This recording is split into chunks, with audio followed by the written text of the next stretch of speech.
안녕하세요. 부동산 읽어주는 남자 정태익입니다. 반도건설과 MZ세대 길라잡이 그 세 번째 영상인데요.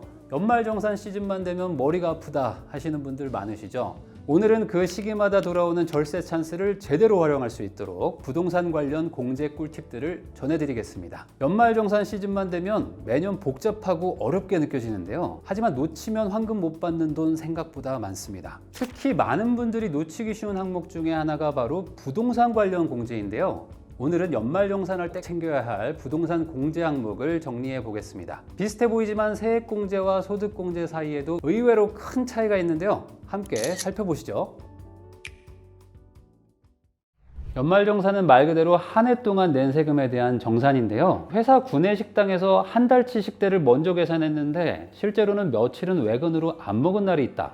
그러면 환불받는 것과 비슷하죠. 이것이 바로 내가 낸 세금과 실제로 내야 할 세금을 비교해서 차액을 돌려받는 연말정산의 개념입니다.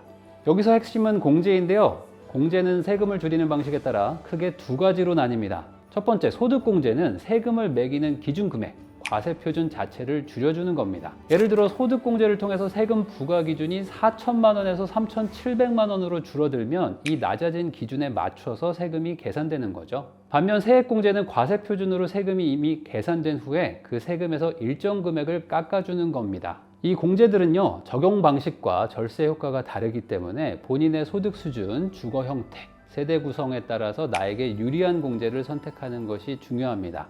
다만 소득공제와 세액공제는 둘 중 하나만 골라야 하는 것은 아니고요. 각 항목별로 조건만 맞으면 동시에 적용할 수가 있습니다.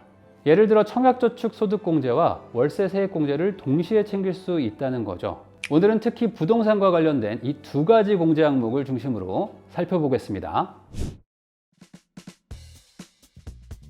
요즘 자취하는 청년들 참 많죠. 이 자취하면 매달 내는 월세가 제일 크게 체감되는데요. 그런데 이 월세, 이 연말정산에서 일부를 돌려받을 수 있다는 거 알고 계셨나요? 바로 이 월세 세액공제 덕분인데요. 앞에서 설명한 세액공제를 기억하시죠? 이 월세 세액공제는 그 대표적인 사례입니다. 총급여 5,500만 원, 종합소득 금액이 4,500만 원 이하는 월세액의 17%를, 총급여 5,500만 원 초과 8천만 원 이하는 월세액의 15% 세액공제가 가능합니다. 그렇다면 어떤 조건이 있을까요? 무주택 세대주 또는 세대원, 총급여는 8천만 원, 종합소득 금액은 7천만 원 이하고요.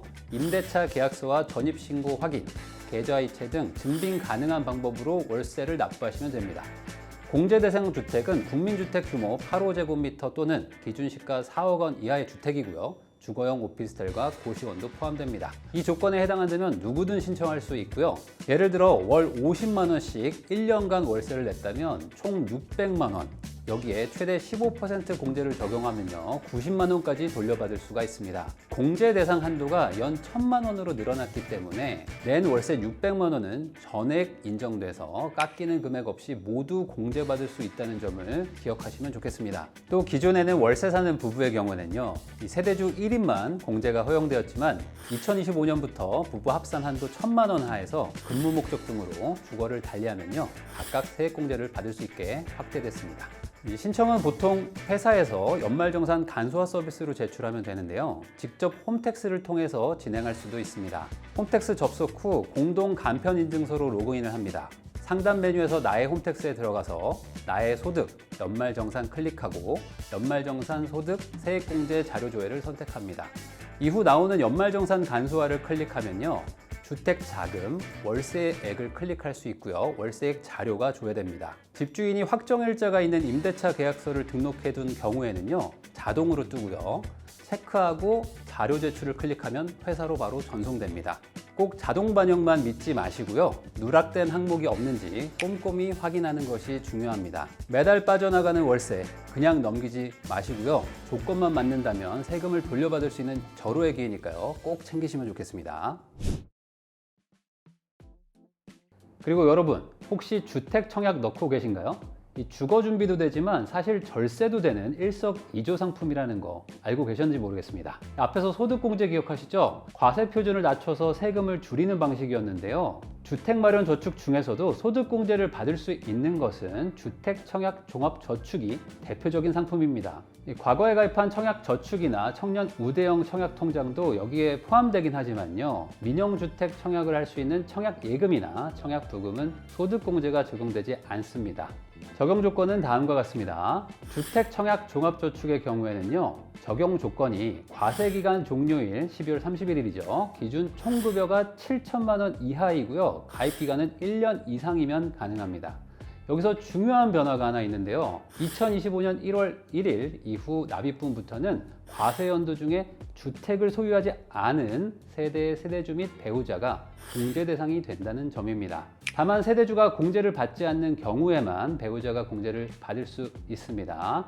공제 가능한 주택마련저축은 주택청약저축과 청년 우대형을 포함한 주택청약종합저축, 그리고 종전근로자주택 마련저축까지 총 3가지입니다. 이 상품은 2010년 이후에는 신규 가입은 안 되지만 이전 가입자는 계속 공제가 가능합니다. 연간 300만 원까지 납입할 수가 있고요. 납입액의 40%인 최대 120만 원까지 소득공제를 받을 수가 있습니다. 다만 120만 원을 그대로 돌려받는 것은 아니고요. 과세 대상 소득이 120만 원이 줄어드는 겁니다. 청년 우대형 상품의 경우에는요, 직전 과세 기간의 총 급여액이 3,600만 원, 종합소득 금액은 2,600만 원 이하인 무주택 청년 세대주와 그 배우자는 이자 소득이 500만 원 한도까지 비과세되고 있습니다. 현재 주택청약종합저축 세제 지원 정책과 기존 청년 우대형 상품의 이자 소득 비과세 혜택 적용 기한이 2025년에서 28년으로 3년 연장되었다는 희소식이 있습니다. 다만 가입 후 2년 이상 유지를 해야 비과세 혜택을 받을 수 있으니 이 부분도 꼼꼼하게 챙겨보시면 좋을 것 같습니다. 주택마련저축 소득공제도 마찬가지로 연말정산을 하면서 홈택스를 이용하는데요. 해당 금융기관에 우선 무주택 확인서를 제출해서 대상자로 등록하셔야 됩니다. 한번 등록하시면 매년 자동 적용이 되긴 하는데요. 주택을 보유하게 되면 자격 해제 신청은 하셔야 됩니다. 연말정산 간소화 화면으로 들어갑니다. 화면에서 연말정산 귀속 연도를 선택하시고요. 주택마련저축 항목을 찾으셔서 체크를 하시고 조회 버튼을 누릅니다. 여기서 금액이 뜨면 간소화해서 자료가 잘 넘어온 거고요. 회사에서 시스템으로 직접 불러오거나 PDF로 내려받아서 소득세액공제 신고서와 함께 회사에 제출하시면 되겠습니다. 만약 주택마련저축에 아무 금액이 안 잡힌다면요, 가입하신 은행이나 증권사 홈페이지, 영업점에서 주택마련저축 납입증명서를 따로 발급받으셔야 합니다. 조건만 된다면요, 청약저축 납입액의 40%를 소득공제로 빼주는 게 주택마련저축 소득공제고요. 청약은 먼 미래의 이야기처럼 느껴질 수 있지만요, 절세는 지금 당장 체감할 수 있습니다. 자격이 된다면 꼭 챙기셔야 되겠죠. 앞에서 월세와 청약저축을 살펴봤다면요, 이번에는 전월세 대출과 주택 구입에 관련된 공제도 한번 짚어보겠습니다. 실제로 연말정산에서는요, 전월세 자금 대출 이자 그리고 장기주택 대출 이자까지도 소득공제가 가능합니다. 먼저 집을 사기 위해 대출을 받은 경우를 살펴보면요, 15년 이상 고정금리, 비거치 상환 조건을 만족한 장기 대출이라면 연 최대 2천만 원까지 소득공제를 받을 수가 있습니다. 취득 당시의 기준 시가가 6억 원 이하인 주택이어야 한다는 점이 중요하고요. 무주택자 또는 1주택자도 조건에 따라서 해당되는 점 참고하시면 좋겠습니다. 신청 방법은 홈택스에 로그인한 뒤에 연말정산 소득 세액공제 자료 조회를 클릭하시고요. 항목 중에 주택자금을 선택하시면 주택담보대출 이자 상환액 명세가 자동으로 조회가 됩니다. 체크하시고 자료 제출 누르시면 회사로 바로 전송됩니다. 주택임차 차입금 원리금 상환액 소득공제는요, 전세자금 대출뿐만 아니라 월세보증금 대출도 포함이 됩니다. 즉 주택을 전세 또는 월세로 임차하기 위해서 은행 등 금융기관에서 빌린 대출금의 원금과 이자를 갚은 경우에 상환액의 40%, 연 400만 원 한도를 소득에서 공제받을 수가 있습니다. 다만 신용대출 등 임차 목적이 아닌 대출은 제외되고요. 대출금이 임대인의 계좌로 직접 입금되는 등 특정 요건을 충족해야만 합니다. 계약서, 대출 내역, 이체 내역 등 증빙 서류를 잘 보관해 두셔야 됩니다. 내가 지금 어떤 주거 형태에 살고 있든 조건만 맞는다면 공제 대상이 됩니다. 연말정산 시즌 꼭 체크해서 절세기에 놓치지 않으셨으면 좋겠습니다. 오늘은 연말정산에서 절대 놓치면 안 되는 부동산 관련 공제들을 살펴봤는데요. 마지막으로 항목별 조건들을 정리해 보겠습니다.